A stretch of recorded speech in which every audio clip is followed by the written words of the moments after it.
नमस्कार विद्यार्थी मित्रों, बीकॉम सेमेस्टर 5 आंतरराष्ट्रीय अर्थशास्त्र जेमां आज आपणे चर्चा करवानी छे एडम स्मिथनो निरपेक्ष खर्च लाभनो सिद्धांत। अगाऊ आपणे आंतरिक वेपार अने आंतरराष्ट्रीय वेपार वच्चेनो तफावतनी चर्चा करी के आंतरिक वेपारथी आंतरराष्ट्रीय वेपारनो अलग अभ्यास शा माटे करवामां आवे छे, एना पाछळना कारणो कया छे तेनी आपणे चर्चा करी। हवे आपणे आंतरराष्ट्रीय वेपारना सिद्धांतोनी चर्चा करीशुं के आंतरराष्ट्रीय वेपार उद्भववाना कारणो कया छे, शा माटे आंतरराष्ट्रीय वेपार उद्भवे छे। तो आपणे अगाऊ जोयुं हतुं के कोईपण प्रकारनो वेपार जे छे एनुं उद्भववानुं जे कारण छे के परिबळ छे ते छे श्रम विभाजन अने श्रम विभाजनना मूळमां रहेલું छे विशेषीकरण। तो आंतरराष्ट्रीय वेपार अंगेना प्रसिद्ध सिद्धांतोमां मुख्य बे प्रश्ननो जवाब आपवानो प्रयास करवामां आव्यो छे। पहेलो प्रश्न छे के जुदा जुदा राष्ट्रो शा माटे जुदी जुदी चीजवस्तुना उत्पादनमां विशिष्टीकरण करी आंतरराष्ट्रीय वेपार करवा माटे तैयार थाय छे।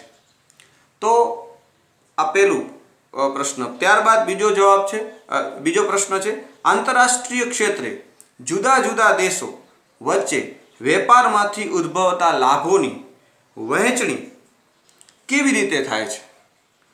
पेलुं आपणे कीधुं के आंतरराष्ट्रीय वेपार उद्भववानुं जे कारण छे श्रम विभाजन ने विशिष्टीकरण छे। तो ए श्रम विभाजन ने विशिष्टीकरण उद्भववानुं कारण शुं छे एटले के विश्वना जुदा जुदा राष्ट्रो शा माटे जुदी जुदी चीजवस्तुना उत्पादનમાં विशिष्टीकरण करी आंतरराष्ट्रीय वेपार करवा माटे तैयार थाय छे, एना पाछळनुं कारण शुं छे एनो जवाब छे ए मेळवવાનો छे ए प्रयत्न करवामां आव्यो छे प्रसिद्ध सिद्धांतोमां। एक आ प्रश्ननो जवाब मेळववा माटे। त्यारबाद बीजा प्रश्ननो जवाब ए छे के आंतरराष्ट्रीय वेपारथी जे लाभो प्राप्त थाय छे तो ए लाभोनी वहेंचणी जुदा जुदा देशो वच्चे केवी रीते करवामां आवे छे, केवी रीते थशे तेनो जवाब मेळवવાનો छे प्रयत्न करवामां आव्यो छे। तो आम आ बे प्रश्नोना जवाबो एटले के आंतरराष्ट्रीय वेपार अंगेना प्रसिद्ध सिद्धांतोमां मुख्य आ बे प्रश्नोना जवाब मेळवવાનો प्रयास करवामां आव्यो छे।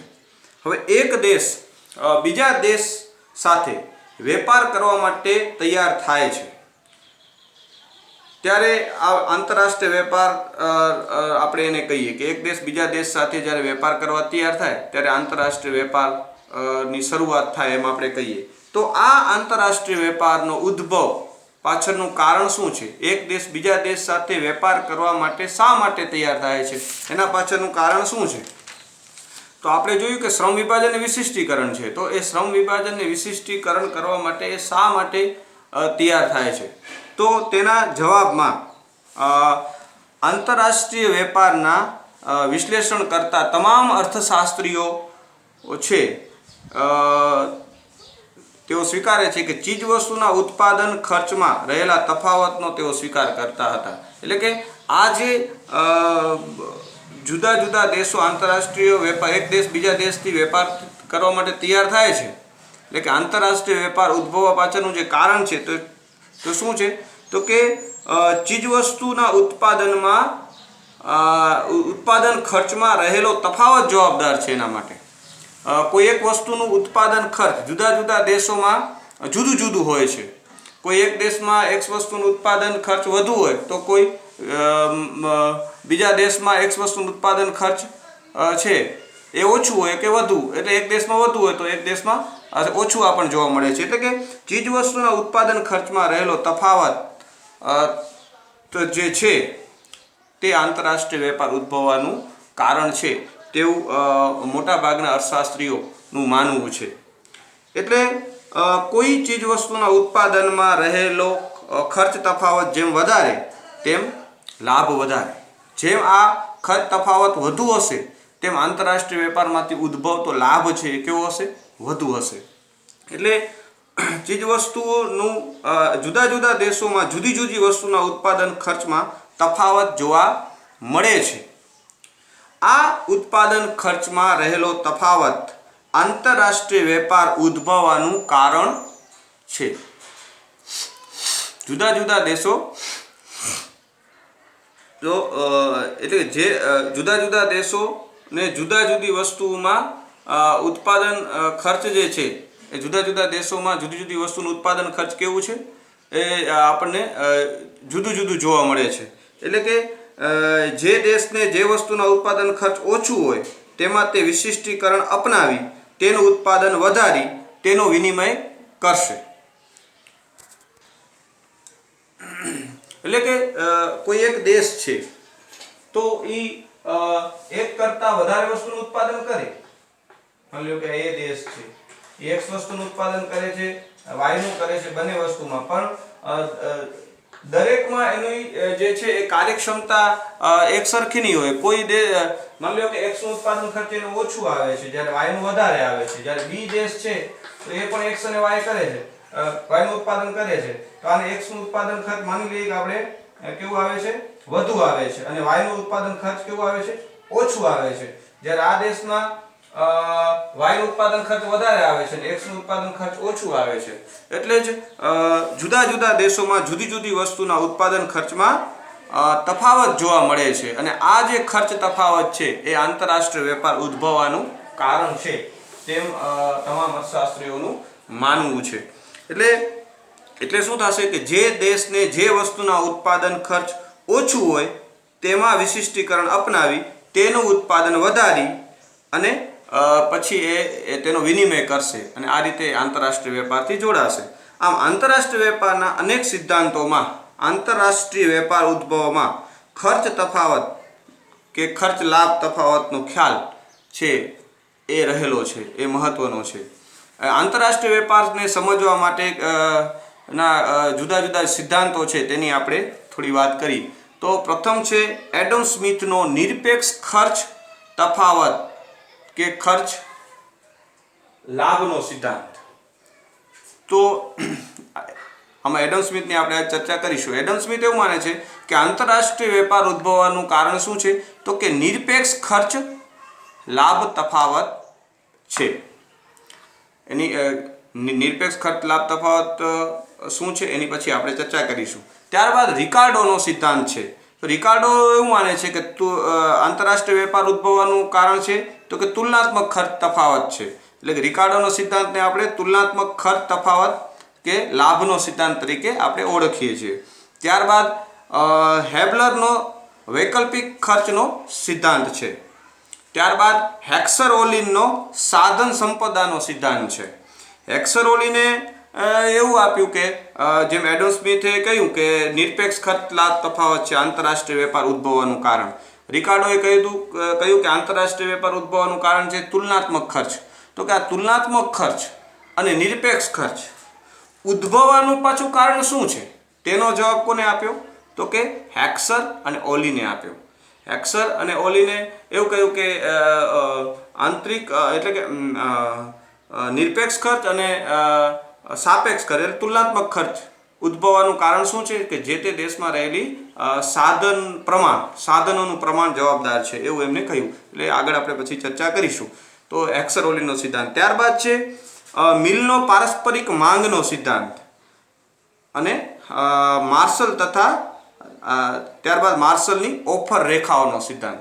તો મિલનો જે પારસ્પરિક માંગનો સિદ્ધાંત છે અને માર્શલની જે ઓફર રેખાઓ છે તે શું સમજાવે છે, આંતરરાષ્ટ્રીય વેપાર ઉદ્ભવવાનું કારણ નહીં, પણ આંતરરાષ્ટ્રીય વેપારથી જે લાભો પ્રાપ્ત થાય છે એની વહેંચણી વિવિધ દેશો વચ્ચે કેવી રીતે થાય છે તેની સમજૂતી છે એ મિલે આપી છે પારસ્પરિક માંગના સિદ્ધાંતમાં, અને માર્શલે ઓફર રેખાઓ દ્વારા એની સમજૂતી આપી છે. એટલે એડમ સ્મિથનો સિદ્ધાંત છે, રિકાર્ડોનો સિદ્ધાંત છે, હેબલર અને હેક્સર ઓલિનનો જે સિદ્ધાંત છે એ એમની સમજૂતી એવી છે કે આંતરરાષ્ટ્રીય વેપાર ઉદ્ભવવાનું કારણ શું છે એના કારણોની તપાસ કરે છે. જ્યારે મિલ અને માર્શલનો જે ખ્યાલ છે તેમાં આંતરરાષ્ટ્રીય વેપારથી જે લાભ પ્રાપ્ત થાય છે એની વહેંચણી કેવી રીતે થાય છે તેની સમજૂતી આપવામાં આવી છે. હવે આજે આપણે જે ચર્ચા કરવાની છે તે છે એડમ સ્મિથના નિરપેક્ષ ખર્ચ લાભનો ખ્યાલ, એનો સિદ્ધાંતની આપણે ચર્ચા કરીશું. હવે એડમ સ્મિથ છે એ મુક્ત વેપારના હિમાયતી હતા, એટલે મુક્ત વેપારમાં તે માનતા હતા અને તેમને ચીજવસ્તુના ઉત્પાદન માટે માત્ર શ્રમ ખર્ચને જ તેમને ધ્યાનમાં લીધું છે. ઉત્પાદન કોઈ પણ વસ્તુનું થાય તો એની જે કિંમત નક્કી થશે તો તેમાં જે માત્ર છે એ શ્રમ ખર્ચને જ તેમાં એમને ધ્યાનમાં લીધું છે, અન્ય ખર્ચને એમાં ધ્યાન દીધું નથી, એટલે કે શ્રમ ખર્ચને જ એમને મહત્વ આપ્યું છે. તો એમનો જે ખ્યાલ છે તે છે નિરપેક્ષ ખર્ચ કે સંપૂર્ણ તફાવત પણ કહી શકાય.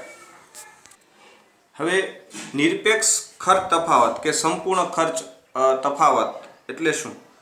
કે જ્યારે કોઈ એક દેશ એક વસ્તુના ઉત્પાદનમાં અને બીજો દેશ બીજી વસ્તુના ઉત્પાદનમાં સંપૂર્ણ ઓછા ખર્ચે વસ્તુનું ઉત્પાદન કરવામાં આવતું હોય ત્યારે તે ખર્ચને નિરપેક્ષ કે સંપૂર્ણ ખર્ચ તફાવત છે તેમ આપણે કહી શકીએ.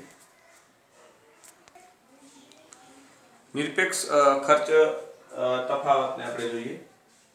જ્યારે કોઈ એક દેશ દ્વારા એક વસ્તુ અને બીજા દેશ દ્વારા બીજી વસ્તુ સંપૂર્ણપણે ઓછા ખર્ચે ઉત્પાદિત કરવામાં આવે ત્યારે ખર્ચમાં સંપૂર્ણ કે નિરપેક્ષ તફાવત ઉદ્ભવે છે અને તેનાથી આંતરરાષ્ટ્રીય વેપાર ઉદ્ભવે છે. કોઈ એક દેશ કોઈ એક વસ્તુમાં અને બીજો દેશ કોઈ બીજી વસ્તુઓમાં ઓછામાં ઓછા ખર્ચે જો ચીજ વસ્તુનું ઉત્પાદન કરતો હોય અને તે ખર્ચને આપણે નિરપેક્ષ ખર્ચ તફાવત તરીકે ઓળખીએ છીએ. માની લો કે એ દેશ છે એક વસ્તુને ઓછામાં ઓછા ખર્ચે બીની તુલનામાં ઓછામાં ઓછા ખર્ચે ઉત્પાદિત કરે છે, એટલે કે એ દેશ X વસ્તુમાં અને બી દેશ છે માની લો કે Y વસ્તુમાં અન્ય દેશ કરતાં ઓછામાં ઓછા ખર્ચે એ વસ્તુનું ઉત્પાદન કરે છે. તો આ જે છે આ જે ખર્ચ તફાવત છે તેને આપણે નિરપેક્ષ ખર્ચ તફાવત તરીકે ઓળખીએ છીએ. એટલે કહ્યું ને જ્યારે કોઈ એક દેશ દ્વારા એક વસ્તુ અને બીજા દેશ દ્વારા બીજી વસ્તુ સંપૂર્ણપણે ઓછા ખર્ચ ઉત્પાદિત કરવામાં આવે ત્યારે ખર્ચમાં સંપૂર્ણ કે નિરપેક્ષ ખર્ચ તફાવત ઉદ્ભવે છે અને તેનાથી આંતરરાષ્ટ્રીય વેપાર ઉદ્ભવે છે. એટલે કે આંતરરાષ્ટ્રીય વેપાર ઉદ્ભવવાનું જે કારણ છે તે શું છે? તો કે નિરપેક્ષ ખર્ચ તફાવત છે તેવું કોણ માને છે? એડમ સ્મિથ માને છે. એટલે એડમ સ્મિથનો જે ખ્યાલ છે એ છે નિરપેક્ષ ખર્ચ તફાવત કે નિરપેક્ષ ખર્ચ લાભ. હવે આ ખર્ચ જેમ તફાવત વધુ તેમ આંતરરાષ્ટ્રીય વેપારમાંથી પ્રાપ્ત થતો લાભ હશે કેવો હશે? વધુ હશે. એટલે કે ખર્ચ લાભ તફાવતનો સિદ્ધાંત તરીકે આપણે ઓળખીએ છીએ. હવે આ સિદ્ધાંત છે એ કેટલીક ધારણાઓ પર રચાયેલો છે, એટલે કેટલીક આ સિદ્ધાંતની ધારણાઓની ચર્ચા આપણે કરીએ. સિદ્ધાંતની ધારણા જોઈએ તો પહેલી ધારણા છે બે દેશ અને બે વસ્તુઓ. એવી ધારણા કરવામાં આવી છે કે વિશ્વમાં માત્ર બે દેશો છે. આ ધારણાઓ જે છે એ સિદ્ધાંતને સરળ બનાવવા માટે અને સમજૂતી સરળ બને એ માટે અર્થશાસ્ત્રમાં છે એ ધારણાઓ કરવામાં આવે છે સિદ્ધાંતોમાં. તો આ સિદ્ધાંતોમાં પણ કેટલીક ધારણાઓ કરવામાં આવી છે. એમાં સિદ્ધાંતની સમજૂતી માટે બે દેશ છે વિશ્વમાં અને વસ્તુઓ પણ કેટલી છે? બે જ છે. અને બંને દેશોમાં પૂર્ણ રોજગારી પ્રવર્તે છે. એટલે કે બંને દેશોમાં છે પૂર્ણ રોજગારી જોવા મળે છે અને પૂર્ણ રોજગારી હોય તો જ દરેક દેશ છે એ પોતાની ઉત્પાદન ક્ષમતાનો પૂરો ઉપયોગ કરતો હોય. એટલે પૂર્ણ રોજગારી છે. ત્યારબાદ પૂર્ણ હરીફાઈ પ્રવર્તમાન છે, એટલે પૂર્ણ હરીફાઈ પણ જોવા મળે છે. એટલે કે દરેક દેશમાં જે છે એ શ્રમ ખર્ચને જ એમાં ધ્યાનમાં દેવામાં, એટલે કે દરેક દેશમાં જે શ્રમનું જે એકમ છે એની ગુણવત્તા એક સમાન છે. કેમ કે શું છે? તો કે પૂર્ણ હરીફાઈ છે એ પ્રવર્તમાન છે દેશમાં, એવી ધારણા કરવામાં આવી છે. ત્યારબાદ વસ્તુના ઉત્પાદનમાં ખર્ચમાં માત્ર શ્રમ ખર્ચને જ ધ્યાનમાં લેવામાં આવ્યો છે, શ્રમ સિવાયના ખર્ચને ધ્યાનમાં લેવામાં આવતો નથી. એટલે શ્રમ ખર્ચને જ અહીં પ્રાધાન્ય આપ્યું, શ્રમ ખર્ચને જ ધ્યાનમાં લીધો છે. ત્યારબાદ છે ઉત્પાદન ક્ષેત્રે સ્થિર ખર્ચનો નિયમ લાગુ પડે છે। અહીં ઉત્પાદન ક્ષેત્રે કેવો નિયમ લાગુ પડે છે તો કે સ્થિર ખર્ચ। તો આપણે જોયું હતું કે ઉત્પાદનમાં ઘણી વખત છે એ ઘટતા વળતરનો કે ઘટતા ખર્ચનો પણ નિયમ છે એ લાગુ પડતો હોય છે, પણ અહીં આપણે ધારણા કરી છે કે ઉત્પાદન ક્ષેત્રે સ્થિર ખર્ચનો નિયમ લાગુ પડે છે। ત્યારબાદ છે વાહન વ્યવહાર ખર્ચ કેવો છે? શૂન્ય છે। એક દેશમાંથી બીજા દેશમાં જે વસ્તુની આયાત અને નિકાસ થાય છે તેમાં પણ વાહન વ્યવહાર ખર્ચ થતો નથી એવી ધારણા કરવામાં આવી છે। ત્યારબાદ આ સિદ્ધાંતની સમજૂતી માટે માંગનું પરિબળ કેવું છે? ગૌણ છે। માંગના પરિબળ તરફ ધ્યાન આપવામાં આવ્યું નથી, એટલે કે માંગનું જે પરિબળ છે એ આંતરરાષ્ટ્રીય વેપારમાં અહીં અસર કરતું નથી એવી ધારણા કરવામાં આવી છે। ત્યારબાદ છે દેશમાં ઉત્પાદન સાધનો કેવા છે? ગતિશીલ છે। દેશની અંદર એક પ્રદેશમાંથી બીજા પ્રદેશોમાં જે સાધન જે છે એ કેવો છે? સંપૂર્ણ ગતિશીલ છે। જ્યારે બે દેશો વચ્ચે સાધન કેવું છે? અગતિશીલ છે। એક દેશમાંથી બીજા દેશમાં સાધન કેવું છે? સંપૂર્ણ અગતિશીલ જોવા મળે છે। ત્યારબાદ છે નાણાં પરિમાણનો સિદ્ધાંત અહીં સાચો પડે છે। નાણાં પરિમાણનો સિદ્ધાંતનો સ્વીકાર કરવામાં આવ્યો છે, એટલે સિદ્ધાંત સાચો છે। ત્યારબાદ છે સેવાઓ કે મૂડીની હેરફેર થતી નથી। ત્યારબાદ છે સંપૂર્ણ વિશેષીકરણ શક્ય છે।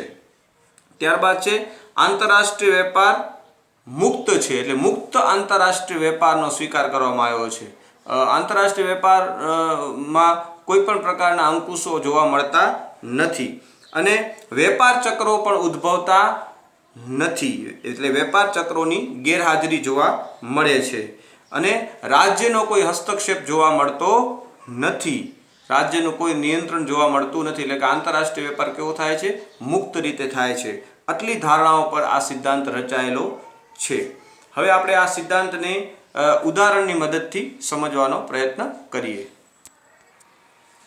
અહીં આપણે એક ઉદાહરણમાં જોઈ શકીએ છીએ કે દુનિયામાં બે દેશ છે, દેશ છે એ અને બી, બે વસ્તુઓ છે। તો વસ્તુઓ કઈ છે? તો આપણે ઉદાહરણ તરીકે લીધું છે કે શણ અને કાપડ, અને અહીં શ્રમ ખર્ચને જ ધ્યાનમાં લેવામાં આવ્યું છે, એટલે આપણે અહીંયા શ્રમ ખર્ચને લીધું છે કલાકોમાં, કે એ દેશ છે એને શણના 1 એકમના ઉત્પાદન માટે કેટલા કલાકો લાગે છે? તો કે 10 કલાકનો શ્રમ વ્યતીત કરે ત્યારે એને 1 એકમ શ્રમ પ્રાપ્ત થાય છે। જ્યારે એ જ દેશ કાપડનું ઉત્પાદન જ્યારે કરે છે ત્યારે કાપડનું 1 એકમ ઉત્પાદન કરવા માટે એને કેટલો શ્રમ ખર્ચવો પડે છે? તો કે 5 એકમ શ્રમ ખર્ચવો પડે છે। એટલે બી દેશની આપણે સ્થિતિ જોઈએ તો બી દેશને 1 એકમ શણનું ઉત્પાદન કરવા માટે 5 કલાકનો શ્રમ ખર્ચવો પડે છે, જ્યારે બી દેશ છે એક એકમ કાપડ મેળવવા માટે, કાપડનું ઉત્પાદન કરવા માટે એને 10 કલાક શ્રમ વ્યતીત કરવો પડે છે। એટલે અહીં આપણે જોઈ શકીએ છીએ કે કોઈ આપણે કેમ કીધું કે નિરપેક્ષ ખર્ચ, કોઈ એક દેશ કોઈ એક વસ્તુમાં અને બીજો દેશ કોઈ બીજી વસ્તુમાં, એટલે કે એ દેશ છે એને એની શ્રેષ્ઠતા અહીં આપણે જોઈ શકીએ છીએ કે ઓછામાં ઓછા ખર્ચે કઈ વસ્તુનું ઉત્પાદન કરી શકે છે આ બે વસ્તુમાં? તો કે કાપડના ઉત્પાદનમાં એ દેશ। કેમ? તો કે કાપડના ઉત્પાદનમાં એને 5 કલાક શ્રમ વ્યતીત કરવાથી 1 એકમનું ઉત્પાદન પ્રાપ્ત થાય છે, જ્યારે શ્રમનું ઉત્પાદન મેળવવા માટે એને 1 એકમનું ઉત્પાદન મેળવવા માટે કેટલા શ્રમ વ્યતીત કરવા પડે છે? તો કે 10 એકમ એને વ્યતીત કરવા પડે છે, એટલે કે શણમાં એનું ઉત્પાદન ખર્ચ વધુ આવે છે જ્યારે કાપડમાં ઓછું આવે છે, એટલે એને કાપડના ઉત્પાદનમાં છે વિશિષ્ટીકરણ કરવું જોઈએ, એનું ઉત્પાદન વધારવું જોઈએ, એટલે કે શ્રમમાં જેટલા શ્રમિકો જેટલા શ્રમ કલાકો એને આપ્યા છે એટલા શ્રમ કલાકો એને કાપડ તરફ રોકવા જોઈએ અને શ્રમનું ઉત્પાદન બંધ કરવું જોઈએ। એવી રીતે બી દેશને જોઈએ તો બી દેશમાં ઓછામાં ઓછા ખર્ચે કયું કરી શકે છે? તો શણનું ઉત્પાદન કરી શકે। શણમાં ઉત્પાદનમાં માત્ર એને 5 કલાક શ્રમ વ્યતીત કરવો પડે છે, જ્યારે કાપડના 1 એકમનું ઉત્પાદન માટે એને 10 કલાક શ્રમ છે ખર્ચવો પડે છે। એટલે બી દેશ છે એ કઈ વસ્તુમાં શ્રેષ્ઠતા ધરાવે છે? ઓછામાં ઓછા ખર્ચે ઉત્પાદન કરી શકે છે, તો કે શણનું ઉત્પાદન એ ઓછા ખર્ચે કરી શકે છે, જ્યારે એ દેશ કાપડનું ઉત્પાદન છે એ સંપૂર્ણ ઓછા ખર્ચે કરી શકે છે. એટલે આપણે જેમ કીધું ને કે કોઈ એક દેશ એક વસ્તુના ઉત્પાદનમાં અને બીજો દેશ કોઈ બીજી વસ્તુના ઉત્પાદનમાં સંપૂર્ણ ઓછા ખર્ચે ઉત્પાદન કરતો હોય ત્યારે જે ખર્ચ ઉદ્ભવે છે તેને આપણે નિરપેક્ષ ખર્ચ તફાવત તરીકે ઓળખીએ છીએ. અને આ નિરપેક્ષ ખર્ચ તફાવત જે છે એ આંતરરાષ્ટ્રીય વેપાર ઉદ્ભવવાનું કારણ છે એવું એડમ સ્મિથ માને છે. હવે આપણે જોઈએ તો હવે આંતરરાષ્ટ્રીય વેપાર પહેલાની સ્થિતિ આપણે જોઈએ કે આંતરરાષ્ટ્રીય વેપાર ઉદ્ભવતો નથી. તે પહેલાની જો સ્થિતિ હશે તો બંને દેશને બંને વસ્તુનું ઉત્પાદન છે એ કરવું પડશે, કારણ કે એ આંતરરાષ્ટ્રીય વેપારથી જોડાયેલો નથી એટલે એની જરૂરિયાતો પૂરી કરવા માટે એને બંને વસ્તુનું ઉત્પાદન કરવું પડશે. ત્યારે શું સ્થિતિ હશે કે એને એક એકમ શણનું ઉત્પાદન કરવા માટે 10 શ્રમિકો રોકવા પડશે અને એક એકમ કાપડ મેળવવા માટે એને 5 કલાક છે એક વ્યક્તિનો 10 કલાક ને 5 કલાક આપવા પડશે એટલે બે વસ્તુનું ઉત્પાદન થશે. એટલે કુલ ઉત્પાદન એનું કેટલું થશે એ આપણે એ દેશનું 2 થશે અને બી દેશને પણ એવી રીતે બંને વસ્તુનું ઉત્પાદન કરવાની ફરજ પડશે એટલે એ પણ 2 નું કરશે એટલે બંને દેશનું 2 એકમ ઉત્પાદન થાય છે અને વિશ્વનું જે કુલ ઉત્પાદન છે કેટલું થશે તો કે 4 એકમ થશે.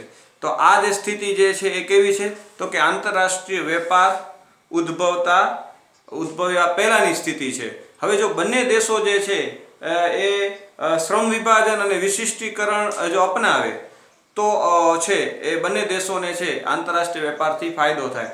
શા માટે થશે ફાયદો એ આપણે જોયું. કારણ કે એ દેશ છે એ કાપડના ઉત્પાદનમાં શ્રેષ્ઠતા ધરાવે છે, એમાં એની કુશળતા વધારે છે એટલે એને ઉત્પાદનના સાધનો શણમાંથી હટાવી અને ક્યાં રોકવા જોઈએ, શ્રમ ક્યાં રોકવો જોઈએ તો કે કાપડના ઉત્પાદનમાં રોકવો જોઈએ. એમાં એની શ્રેષ્ઠતા છે. એમાં વિશિષ્ટીકરણ એને શ્રમ વિભાજન વિશિષ્ટીકરણ એને કાપડમાં કરવું જોઈએ. અને બી દેશ છે એની શ્રેષ્ઠતા કેમાં છે તો કે શણમાં છે. શણમાં ઓછામાં ઓછા ખર્ચે ઉત્પાદન કરી શકે છે, એની કુશળતા એમાં વધારે છે. એટલે કાપડમાં જે રોકાયેલા જે શ્રમ એકમો એટલે શ્રમનો જે કલાકો છે તેને અહીં એને રોકવા જોઈએ, શ્રમ અહીં લગાડવો જોઈએ તો એને ઉત્પાદન છે કાપડનું છે શણનું ઉત્પાદન છે એ વધુ મળશે બી દેશને. એટલે બી દેશે છે એ શણના ઉત્પાદનમાં વિશિષ્ટીકરણ અપનાવવું જોઈએ અને એ દેશે છે એ કાપડના ઉત્પાદનમાં વિશિષ્ટીકરણ અપનાવવામાં આવે જો કરે જે વિશિષ્ટીકરણ અપનાવે તો બંને દેશોને આ રીતે ફાયદો થાય. હવે આંતરરાષ્ટ્રીય વેપાર ઉદ્ભવ્યા પછીની જે સ્થિતિ છે એની વાત કરીએ. હવે આંતરરાષ્ટ્રીય વેપાર થયા પછીની સ્થિતિ આપણે જોઈએ છીએ. એ પહેલા આપણે બંને દેશનો આંતરિક વિનિમય દર છે જોઈ લઈએ. આપણે જોયું હતું કે એ દેશ છે એને કાપડના ઉત્પાદનમાં છે એ શ્રમ ખર્ચ કેટલો લાગે છે તો કે 5 કલાક અને શણના ઉત્પાદનમાં એને કેટલો સમય લાગે છે તો કે 10 કલાક. તો એનો આંતરિક વિનિમય દર શું થયો? એ દેશનો આંતરિક વિનિમય દર 1 શણ બરાબર 2 એકમ કાપડ. એટલે એને 1 એકમ શણ મેળવવા માટે 2 એકમ કાપડ એને જતા કરવા પડે ત્યારે 1 એકમ શણનું ઉત્પાદન એ કરી શકતો હતો આંતરરાષ્ટ્રીય વેપાર પહેલાની સ્થિતિમાં. એટલે એનો આંતરિક વિનિમય દર શું થયો? 1 એકમ શણ બરાબર 2 એકમ કાપડ. ડબલનો આપણે કીધું ફરક છે એટલે 5 ને 10 એટલે 5 કલાકોમાં લાગે છે કાપડમાં અને 10 કલાક એને શણના ઉત્પાદનમાં લાગે છે. એટલે કે 1 શણ બરાબર 2 એકમ કાપડ. તેવી રીતે બી દેશનો આંતરિક વિનિમય દર શું હતો? પોતાના દેશમાં એક વસ્તુના ઉત્પાદનના બદલામાં બીજી વસ્તુનું ઉત્પાદન નો જે છે દર એ જોઈએ આપણે તો કે એને 2 એકમ શણ બરાબર 1 એકમ કાપડ. એટલે એને 2 એકમ શણને જતા કરે ત્યારે 1 એકમ કાપડ એ મેળવી શકે છે. કોણ? બી દેશ. એટલે એનો આંતરિક વિનિમય દર શું થયો? 2 શણ બરાબર 1 એકમ કાપડ. એટલે 2 એકમ શણના ભોગે 1 એકમ કાપડ એ મેળવે છે. તો અહીં આંતરરાષ્ટ્રીય વેપારથી બંને દેશોને ફાયદો ક્યારે થાય? એ દેશ ક્યારે ફાયદો હોય છે કે એને 1 એકમ શણ મેળવવા માટે એને શું કરવા પડે છે? 2 એકમ કાપડ જતા કરવા પડે છે. તો એવું ઈચ્છે કે 2 એકમ કાપડથી ઓછું કાપડ આપી અને બદલામાં જો એને 1 એકમ શણ પ્રાપ્ત થાય તો એ આંતરરાષ્ટ્રીય વેપારથી જોડાય, નહીતર જોડાય નહીં. આ વસ્તુ જ્યારે બી દેશને લાભ ક્યારે પ્રાપ્ત થશે? એવું ઈચ્છશે કે ભાઈ 1 એકમ કાપડ એ ક્યારે મેળવતો હતો કે 2 એકમ શણને જતા કરે ત્યારે એને 1 એકમ કાપડ પ્રાપ્ત થતું હતું. એટલે એ એવું ઈચ્છે કે 1 એકમ કાપડ એને મળે ક્યારે કે એ 1 એકમ 2 એકમ શણથી ઓછા શણ આપી અને બદલામાં જો 1 એકમ કાપડ એને પ્રાપ્ત થાય તો બી દેશ આંતરરાષ્ટ્રીય વેપારથી જોડાય, નહીતર જોડાય નહીં. કેમ તો કે ઈ માની લો કે 2 એકમ શણ ને જતા કરી 2 એકમ શણ આપીને બદલામાં 1 એકમ કોઈ કાપડ આપે એ દેશ, તો એને એનાથી કોઈ ફાયદો થતો નથી. કારણ કે એટલું ઉત્પાદન તો એ ઘર આંગણે પોતે પણ કરી શકે છે. 2 એકમ શણને જતા કરીને 1 એકમ કાપડ તો એ પોતે પણ ઉત્પાદિત એ રીતે કરી શકે છે. એવી રીતે એ દેશ છે એ એવું છે કે 2 એકમ કરતા ઓછા કાપડ આપી અથવા તો 2 એકમ કાપડ એ આપે અને બદલામાં એને શણના એકમ 2 પ્રાપ્ત શણના એકમ 1 કરતા વધારે પ્રાપ્ત થાય તો એ આંતરરાષ્ટ્રીય વેપારથી જોડાય. તો એમ પણ કહી શકાય કે એ ઓછા કાપડ આપી અને 2 થી ઓછા કાપડના એકમો આપી અને બદલામાં જો એને 1 એકમ શણ પ્રાપ્ત થાય તો એ આંતરરાષ્ટ્રીય વેપારથી જોડાય. એટલે અહીં આંતરિક વિનિમય દર ખૂબ મહત્વનો છે. તો આંતરિક વિનિમય દર જોયો એ દેશનો શું છે? 1 શણ બરાબર 2 એકમ કાપડ. જ્યારે બી દેશનો આંતરિક વિનિમય દર શું છે? 2 એકમ શણ બરાબર 1 એકમ કાપડ. હવે આપણે જોઈએ કે આંતરરાષ્ટ્રીય વેપારથી બંને દેશો જોડાય તો શું થશે. તો આપણે જોયું કે આ દેશને અહીં આપણે એ દેશનું જોયું હતું કાપડના ઉત્પાદનમાં કેટલા 5 કલાક શ્રમ વ્યતીત કરતો હતો અને શણમાં 10 એકમ આપી અને બદલામાં 1 એકમ શણ મેળવતો હતો. તો 10 કલાકો જે શ્રમ હતો જે અહીંયા એ ખર્ચતો હતો શણમાં, એ શ્રમને ક્યાં લગાડશે? હવે કાપડના ઉત્પાદનમાં લગાડશે. શણનું ઉત્પાદનને સંપૂર્ણ બંધ કરશે અને અહીંયા લગાડવાથી શું થશે? પેલા 5 કલાક 1 એકમ ઉત્પાદન થતું હતું શણનું, તો બાકીના 10 કલાક અહીંયા પ્રાપ્ત થયા અહીંયા કાપડમાં લાગે એટલે કાપડનું ઉત્પાદન હવે કેટલું થઈ જશે? 3 એકમનું ઉત્પાદન થઈ જશે. એટલે 3 એકમ ઉત્પાદન 2 એકમનો શું થયો? કાપડના ઉત્પાદનમાં વધારો થયો. એટલે એનું કુલ ઉત્પાદન કેટલું થયું? 3 એકમનું થયું. એટલે જેમાં એ શ્રેષ્ઠતા ભોગવતો હતો, શ્રેષ્ઠતા એનામાં હતી, એની કુશળતા જેના ઉત્પાદન ઓછામાં ઓછા ખર્ચે એ કાપડનું ઉત્પાદન કરી શકતો. એટલે ઉત્પાદનના સાધનો શ્રમ જે છે એને બધું ક્યાં લગાડ્યો? કાપડના ઉત્પાદન પાછળ ખર્ચ કર્યો. એવી રીતે બી દેશ છે એ પણ શું કરતો હતો? તો કે 5 કલાકમાં 1 એકમ શણનું ઉત્પાદન કરી શકતો હતો બી દેશ અને કાપડના 1 એકમના ઉત્પાદન માટે એને 10 કલાક શ્રમ ખર્ચ કરવો પડતો હતો. તો એ કાપડમાંથી જે 10 કલાક શ્રમ હતો એટલે કાપડનું ઉત્પાદનને સંપૂર્ણ બંધ કરી અને એ 10 કલાકનો શ્રમ હવે ક્યાં ખર્ચવા લાગ્યો? તો કે શણના ઉત્પાદનમાં ખર્ચવા લાગ્યો. એટલે શણનું ઉત્પાદન કેટલું થઈ ગયું? એનું 3 એકમ થઈ ગયું. 10 એકમ બીજા આવ્યા એટલે 2 એકમ બીજા વધી ગયા એટલે કેટલા થયા? 3 એકમનું એ ઉત્પાદન કરતો થયો. એટલે કે બી દેશના કુલ ઉત્પાદન કેટલું થયું? તો કે 3 એકમ થયું. એટલે આવી રીતે બી દેશને ઓછામાં ઓછા ખર્ચે શણ ઉત્પાદન કરી શકતો હતો. એટલે એને શણના ઉત્પાદનમાં શ્રેષ્ઠતા ભોગવતો હતો. એટલે એને શણના ઉત્પાદનમાં બી દેશે શું કર્યું? વિશિષ્ટીકરણ કર્યું. શ્રમ વિભાજન અને વિશિષ્ટીકરણ અપનાવ્યું અને એનું ઉત્પાદન એ વધાર્યું. એટલે જેમાં એની શ્રેષ્ઠતા ઓછી હતી, જેમાં એનો ખર્ચ વધુ થતો હતો, એવી વસ્તુનું ઉત્પાદન એને શું કરી નાખ્યું? બંધ કરી નાખ્યું. અને જેમાં જે શ્રેષ્ઠતા વધુ ભોગવતા હતા, જેમાં એની આવડત એની કુશળતા વધારે હતી અને એનું ખર્ચ એનું ઓછું આવતું હતું, એના કારણે અને એનું ઉત્પાદન એને વધાર્યું. એના સંપૂર્ણ સાધનો તેને ક્યાં રોકે?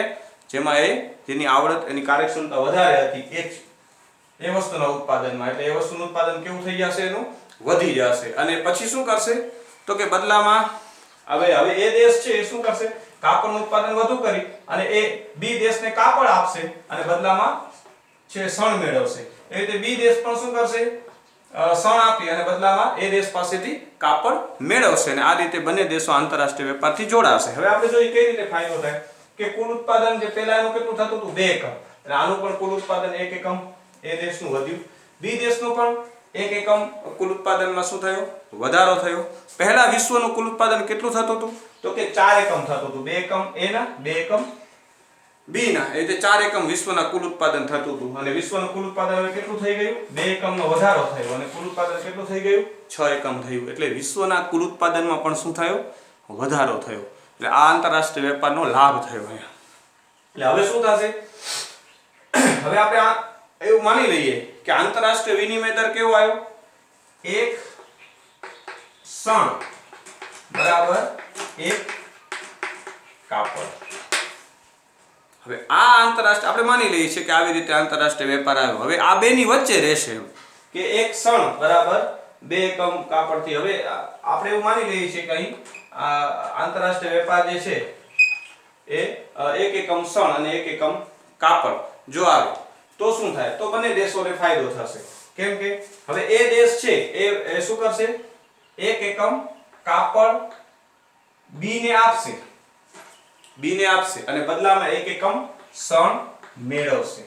હવે જો એને ફાયદો શા માટે થશે? 1 એકમ કાપડ આપી અને બદલામાં 1 એકમ શણ બી દેશને પ્રાપ્ત થશે. એટલે આંતરરાષ્ટ્રીય વેપારથી લાભ થશે. પહેલા એને શું થતું હતું? બંને વસ્તુનું ઉત્પાદન કરતો ત્યારે 1 એકમ શણ મેળવવા માટે શું કરવું પડતું હતું? 2 એકમ કાપડ જતા કરવા પડતા હતા. હવે એને કાપડ 1 જ એકમ જતો કરવો પડશે અને 1 એકમ શણ એ મેળવી શકશે. એટલે 1 એકમનો એને ફાયદો થયો એ દેશને. એટલે આંતરરાષ્ટ્રીય વેપારથી જોડાશે. જ્યારે બી દેશ શું કરશે? 1 એકમ શણ બી દેશ એ દેશને આપી અને બદલામાં 1 એકમ કાપડ મેળવશે. અને પહેલાની વાત કરીએ તો એને શું થતું હતું? 2 એકમ શણ જતા કરી અને 1 એકમ કાપડ એને પ્રાપ્ત થતું હતું. હવે આંતરરાષ્ટ્રીય વેપારથી જોડાવાથી શ્રમ વિભાજન અને વિશિષ્ટીકરણ અપનાવી અને આંતરરાષ્ટ્રીય વેપારથી જોડાવાથી એને ફાયદો થશે.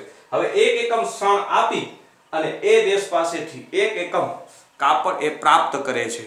હવે એને બે શણના જતા નથી કરવા પડતા એકમો, પણ 1 શણ જતું કરી અને બદલામાં 1 એકમ કાપડ એને પ્રાપ્ત થાય છે. એટલે કે બી દેશને પણ અહીં 1 એકમનો ફાયદો થાય છે. એટલે એ પણ આંતરરાષ્ટ્રીય વેપારથી જોડાશે.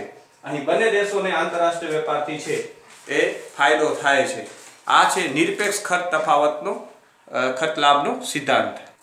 એટલે આ રીતે આંતરરાષ્ટ્રીય વિનિમય દર છે એ 1 શણ બરાબર 1 એકમ કાપડ છે. બરાબર? તો આ રીતે આંતરરાષ્ટ્રીય જે વિનિમય દર છે એ આ બંનેની મર્યાદાઓ છે, આંતરિક વિનિમય દરની જે મર્યાદાઓ છે એની વચ્ચે જ છે એ નક્કી થાય છે. પછી આપણે ઊંડાણપૂર્વક એની ચર્ચા કરીશું. હવે પછીના જ્યારે સિદ્ધાંતની ચર્ચા કરી ત્યારે. એટલે અત્યારે આપણે આટલું જ છે એ સમજીએ કે આવી રીતે જો વિનિમય દર હોય બરાબર એક. હવે આ પછી એ વિનિમય દરની મર્યાદામાં કયો વિનિમય દર નક્કી થશે એ પછી જે તે દેશની પછીના સિદ્ધાંતોમાં આપણે એની છે ચર્ચા કરીશું. પણ અત્યારે આપણે સમજી લઈએ કે આવી રીતે હોય કે તો બંને દેશોને આ રીતે ફાયદો થાય છે. અહીં શું કે માંગના પરિબળની અવગણના કરવામાં આવી છે. આપણે ધારણામાં જોયું. બરાબર? તો અહીં આપણે જોયું કે આ રીતે આંતરરાષ્ટ્રીય વેપારથી જોડાવાથી બંને દેશોને ફાયદો થાય છે. જો નિરપેક્ષ ખર્ચ લાભ તફાવત હોય તો બંને દેશને આંતરરાષ્ટ્રીય વેપારથી છે એ ફાયદો થાય છે. બંને દેશો જોડાય છે આંતરરાષ્ટ્રીય વેપારથી. હવે બીજા એક ઉદાહરણ દ્વારા પણ આપણે થોડી સમજૂતી મેળવી લઈએ. અહીં આપણે બીજા એક ઉદાહરણ દ્વારા ઊંડાણપૂર્વક સમજૂતી મેળવીએ. તો માની લઈએ કે આ એક સિદ્ધાંત છે પણ ઉદાહરણ છે એ બીજું છે. બીજા ઉદાહરણ દ્વારા થોડીક સમજૂતી મેળવી એટલે આપણને કોઈ પણ ઉદાહરણ આ ઉદાહરણ પણ સમજાવી શકાય અને એના સિવાય પહેલા જે આપણે ઉદાહરણ જોઈએ એ પણ લઈ શકાય. હવે થોડીક આવી રીતે પણ આપણે ચર્ચા કરીએ કે 10 દિવસના શ્રમ. અહીં આપણે શું કે શ્રમ કલાકો આપ્યા હતા કે 5 કલાક અને 10 કલાક. અહીં આપણે શું લીધું? શ્રમ 10 દિવસના શ્રમ વડે. તો 10 દિવસના શ્રમ વડે એ દેશ છે એ વધુ ને વધુ કાપડનું કેટલું 200 એકમનું ઉત્પાદન કરી શકે છે અને શણનું 100 એકમનું. 10 દિવસના શ્રમ વડે આ કેટલું? 200 એકમ કાપડ. અને આ 10 દિવસના શ્રમ જો માની લો કે શણ પાછળ લગાડે તો એ 100 એકમનું ઉત્પાદન કરી શકે એ દેશ. અને એવી રીતે બી દેશ છે એ 10 દિવસનો શ્રમ જો કાપડના ઉત્પાદનમાં લગાડે તો 100 એકમ કાપડ ઉત્પાદિત કરી શકે છે. અને બી દેશ જો 10 દિવસનો શ્રમ શણ પાછળ ખર્ચ કરે તો એ 200 એકમ શણનું ઉત્પાદન કરી શકે છે. અહીં આપણે જોઈ શકીએ છીએ કે એ દેશ છે એ કાપડમાં શ્રેષ્ઠતા ધરાવે છે અને બી દેશ છે એ શણના ઉત્પાદનમાં શ્રેષ્ઠતા ધરાવે છે. તો હવે આંતરરાષ્ટ્રીય વેપાર પહેલાની જો સ્થિતિ હોય તો શું થશે? અહીં આપણે જોઈ શકીએ છીએ કે આંતરરાષ્ટ્રીય વેપાર પહેલાની જો સ્થિતિ હોય તો બંને દેશને બંને વસ્તુનું ઉત્પાદન છે એ કરવું પડે. એટલે 10 દિવસનો જે શ્રમ છે એને વિભાજિત કરવો પડે બંને વસ્તુના ઉત્પાદન માટે. તો બંને વસ્તુનું ઉત્પાદન કરવું પડે. તો એ દેશ છે એ કાપડનું કેટલું કરી શકશે? તો કે 100 એકમનું ઉત્પાદન કરી શકશે. અને 50 એકમ શણનું ઉત્પાદન કરી શકશે. એનું કુલ ઉત્પાદન કેટલું થશે? 150 એકમ થશે. એ રીતે બી દેશોને પણ પોતાનો શ્રમ છે બંને વસ્તુમાં વિભાજિત કરવો પડશે આંતરરાષ્ટ્રીય વેપાર પહેલા. તો એ બંને વસ્તુનું ઉત્પાદન કરશે. 50 એકમનું ઉત્પાદન એ કેટલું કરી શકશે? કાપડનું ઉત્પાદન કરી શકશે. 100 એકમ એ શણનું ઉત્પાદન કરી શકશે. એટલે એનું કુલ ઉત્પાદન કેટલું થશે? 150 એકમ થશે. એટલે વિશ્વનું જો કુલ ઉત્પાદન આપણે જોઈએ તો 300 એકમનું થશે. આ સ્થિતિ જે છે એ આંતરરાષ્ટ્રીય વેપાર પહેલાની સ્થિતિ છે. હવે આંતરરાષ્ટ્રીય વેપાર જો બંને દેશો કરે એટલે કે તો એ ક્યારે કરી શકશે કે એ દેશ છે એ પોતાના તમામ ઉત્પાદનના સાધન એટલે કે તમામ જે શ્રમના દિવસો છે, શ્રમના કલાકો છે, એ બધા જ ક્યાં ખર્ચે? કાપડના ઉત્પાદનમાં ખર્ચે. કેમ કે એની શ્રેષ્ઠતા કાપડમાં કેવી છે? વધારે છે. જો એ કાપડમાં શ્રમ વિભાજન અને વિશિષ્ટીકરણ અપનાવે તો એ પોતાનું ઉત્પાદન છે એ વધુ કરી શકે. ઓછામાં ઓછા ખર્ચે એ કાપડનું ઉત્પાદન કરી શકે. શણમાંથી હટાવી અને બધા સાધનો ક્યાં લગાડે? કાપડમાં લગાડે. એટલે બી દેશ શું કરે તો કે કાપડનું ઉત્પાદન બંધ કરે અને પોતાના જે સાધન છે, શ્રમ છે, એ ક્યાં લગાડે? શણના ઉત્પાદનમાં લગાડે. તો એને વધુ ફાયદો થાય તેમ છે. હવે જોઈએ આપણે આંતરરાષ્ટ્રીય વેપાર ઉદ્ભવ્યા પછીની સ્થિતિ. હવે આંતરરાષ્ટ્રીય વેપાર ઉદ્ભવ્યા પછીની સ્થિતિ જોઈએ. એના પહેલા આપણે આંતરિક વિનિમય દર જે આપણને ખ્યાલ જ છે. આંતરિક વિનિમય દર જોઈએ એ દેશનો તો એક શણ બરાબર 2 એકમ કાપડ છે.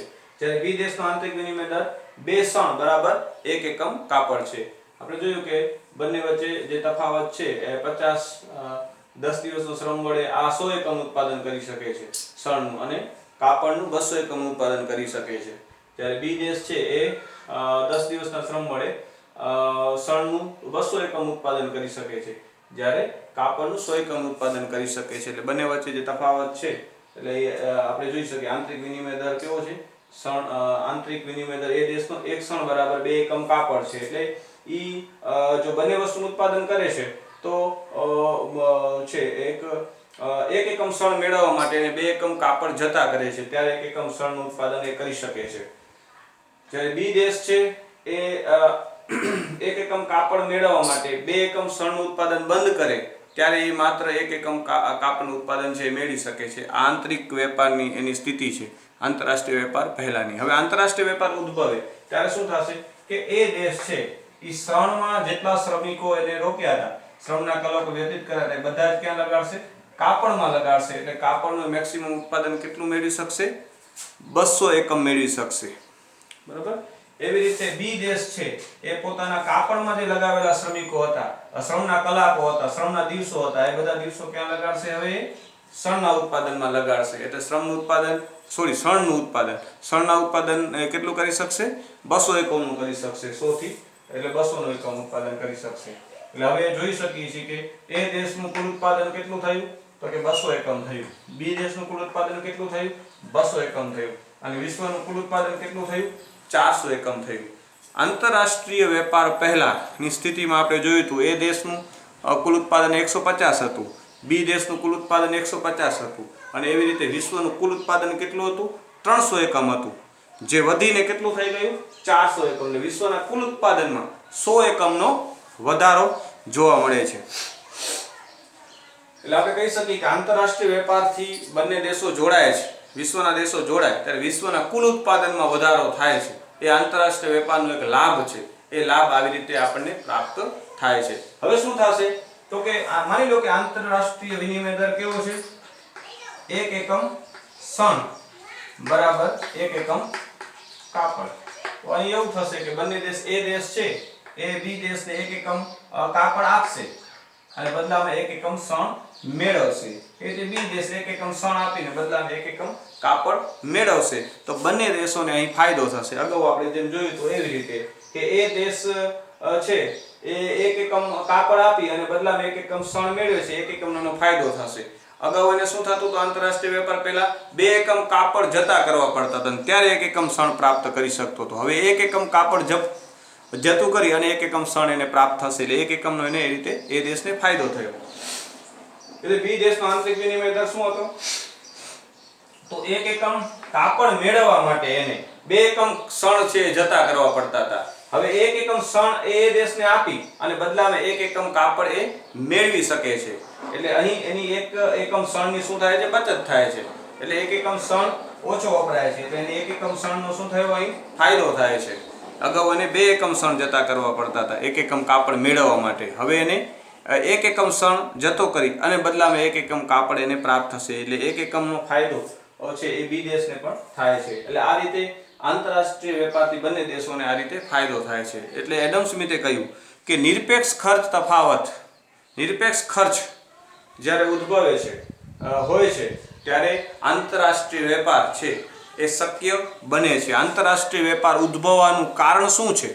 તો કે જુદા જુદા દેશોમાં આ રીતે જે નિરપેક્ષ ખર્ચ તફાવત જોવા મળે છે ઉત્પાદનમાં, એ ખર્ચ તફાવત જે છે નિરપેક્ષ ખર્ચ તફાવત એ આંતરરાષ્ટ્રીય વેપાર ઉદ્ભવવાનું કારણ છે એવું એડમ સ્મિથનું માનવું છે. એટલે આંતરરાષ્ટ્રીય વેપાર ઉદ્ભવવાનું કારણ નિરપેક્ષ ખર્ચ લાભ છે. એટલે કે કોઈ એક દેશ કોઈ એક વસ્તુના ઉત્પાદનમાં અને બીજો દેશ કોઈ બીજી વસ્તુના ઉત્પાદનમાં સંપૂર્ણ ઓછા ખર્ચે ઉત્પાદન કરતો હોય ચીજ વસ્તુનું, તો ત્યારે જે ખર્ચ ઉદ્ભવે છે, ખર્ચ તફાવત ઉદ્ભવે છે, તેને આપણે નિરપેક્ષ ખર્ચ તફાવત કે સંપૂર્ણ ખર્ચ તફાવત તરીકે ઓળખીએ છીએ.